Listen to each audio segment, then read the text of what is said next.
Good day, everybody. I greet you in the name of Jesus Christ. The Lord speaks to us out of 1 Corinthians 3 verse 16. It says, "Do you not discern and understand that you," it means the whole church at Corinth, "are God's temple, his sanctuary, and that God's Spirit has permanent dwelling in you, to be at home in you collectively as a church and also individually."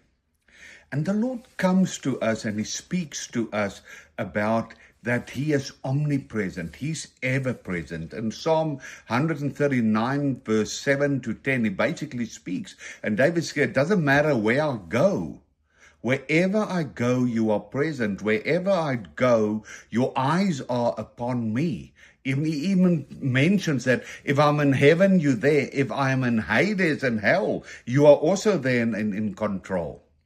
And then the Lord asked me, he said, is it visible that we are hosting him?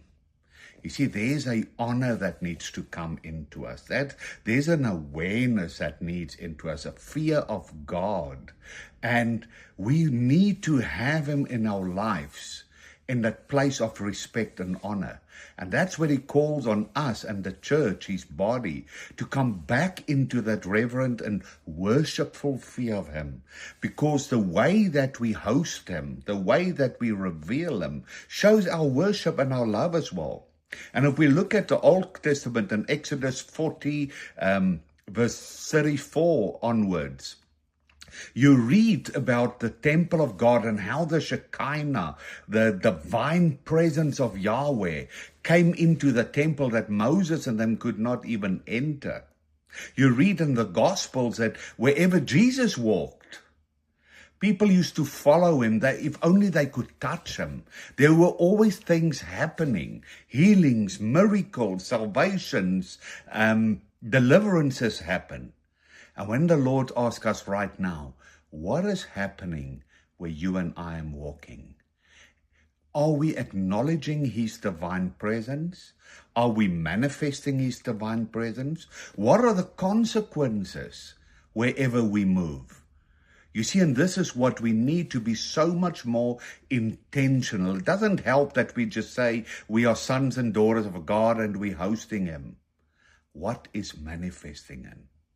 And this is how we need to honor him. And this is how we need to worship him in spirit and truth. Wherever we go, we need to host him. We need to walk totally surrendered with him, that he can be the all in all in us and to all, and that he brings transformation and change wherever we go.